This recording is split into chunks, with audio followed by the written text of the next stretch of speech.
deep into the eyes, read them like a book.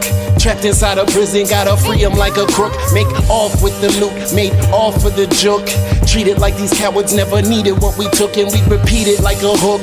Caught in the deep, come back like Wheezy. Card 3, sensation. Wait, then pause the beat.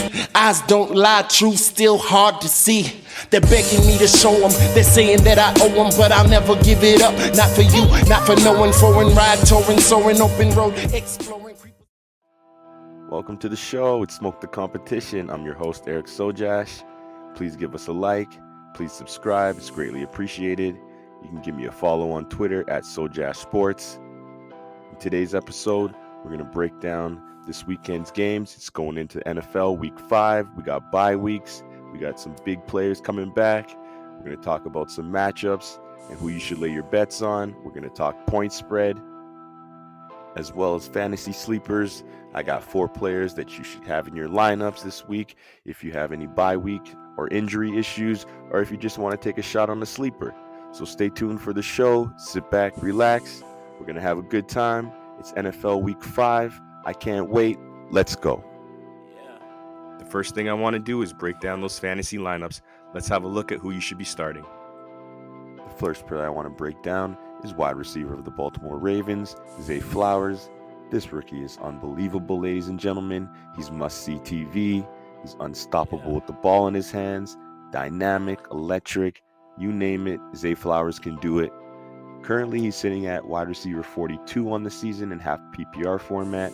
Hasn't quite had his breakout yet, which is why I have him listed as a sleeper candidate, even though he's technically the wide receiver 1 for Baltimore and everybody's already on Zay's radar. I know he's not a big sleeper here, but hey, some people are still not playing him in every lineup, and they haven't seen that breakout and they're concerned. Don't worry, ladies and gentlemen, he is going to explode. It's coming sooner or later. I'm betting on sooner. Week 5, get him in your lineups. Zay Flowers is must-see TV. The next sleeper candidate I want to break down is quarterback of the Arizona Cardinals. That's Josh Dobbs. This guy has been fantastic. Just came out of nowhere, didn't even get a training camp. Now we're heading into week 5. It looks like he finally has got, some confidence. He's finally got some camaraderie with the players, got his feet wet, and he's showing. This guy has been fantastic. He's the quarterback 15 on the season. That's ahead of people like Dak Prescott, Trevor Lawrence, Anthony Richardson, Geno Smith, and Joe Burrow. So we got to tip our hat to Josh. He's a sleeper candidate this week. If you have any bye weeks or injury problems, or just quarterbacks you do not trust, get Josh in your lineups. He's got the rushing upside. Over the last 3 weeks, he's rushed for 40 yards, 55, and 48 in consecutive games, which makes him a great streaming quarterback. Joshua Dobbs could be a quarterback 1 this week. I see him as a great sleeper candidate. Get him in your lineups. Piggybacking off Josh Dobbs, we're going to go over to one of his wide receivers, Michael Wilson of the Arizona Cardinals. Number 14 has been great, especially of late. He's coming off a performance of 7 catches, 76 yards, 2 touchdowns for 23 fantasy points against the San Francisco 49ers. What a showing. He's the wide receiver 31 on the season. Michael Wilson is a legit wide receiver. He has that X-sized body. The reason why he fell in the draft was all injuries. Now he's fully healthy, and it looks like him and Joshua Dobbs have a connection. He's one of my sleepers this week. I have him right behind Zay Flowers as my next sleeper to play. If you do have any bye weeks or any injuries, or you just want to take a shot like I have to do in one league, get Michael Wilson in your lineups. Hey, let's have some fun. And the last sleeper I want to break down this week is tight end of the New York Jets, Tyler Conklin. Now this guy is more of a streaming grab. He should be available on all formats in the free agency there. He's not on anybody's radar really. He's the tight end 21 on the season. I see him as a great play this week.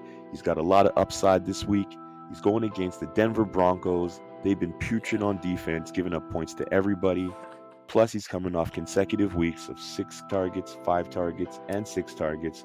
So he looks like him and Zach do have a good connection.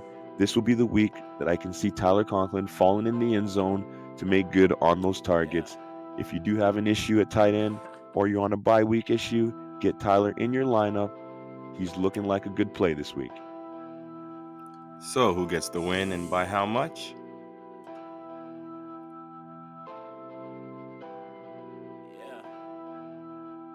All right, let's break down those best bets of the week. First one I'm feeling good about is the Houston Texans traveling to the Atlanta Falcons. I'm rolling with the Houston Texans as the underdogs and taking Houston +2. CJ Stroud's the better quarterback in the matchup. I believe Houston has a slight advantage on the defensive end. Plus, they're coming in hot. They've beaten the likes of Trevor Lawrence. They've beaten the likes of the Pittsburgh Steelers, and they've beaten them soundly.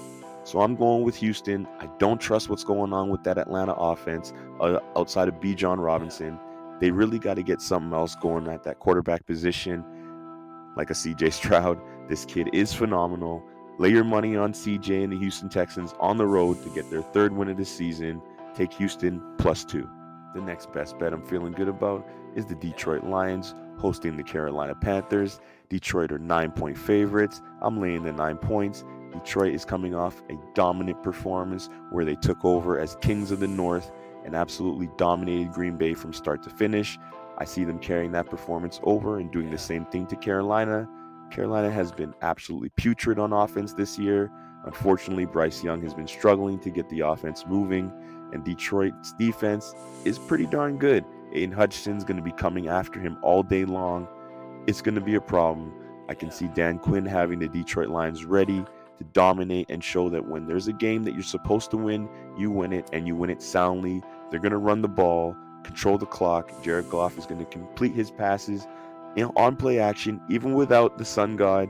I'm taking the Lions, -9. Let's go Lions. My third best bet that I'm feeling really, really good about this week is the Miami Dolphins hosting the New York Giants as 12.5-point favorites. I'm taking the Miami Dolphins. I know it's a big line. I hate taking big lines in the NFL. This is not college football. But when these two teams line up, it might look like college football. Both teams are coming off disappointing performances. However, one team has the ability to bounce back, has the players to bounce back, has the coaching staff to bounce back, and has the will to bounce back. The other looks like they're all over the place. I do believe in Dable. I do believe in Saquon. I'm unsure about Daniel Jones, and I'm definitely unsure about that offensive line right now. They've been calling out the wrong people, haven't been blocking the people they need to block. Things look rough in New York. The losses they have been massive, and I think this is going to be another one. I'm laying the 12.5 points on Miami at home. They should have a big lead by half, and they just coast in the second half.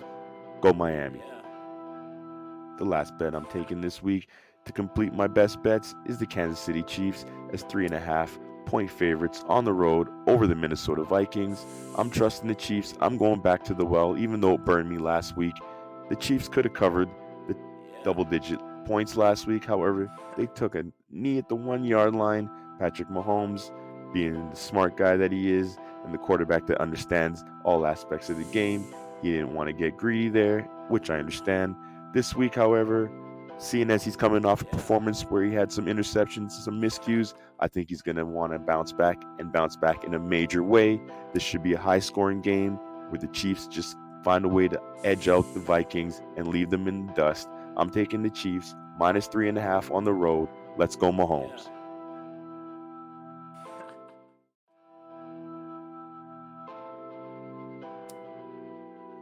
That's it for today's episode. Thank you for joining us. Give us a follow. Once again, subscribe to the channel. I'm Eric Sojash. Peace, love.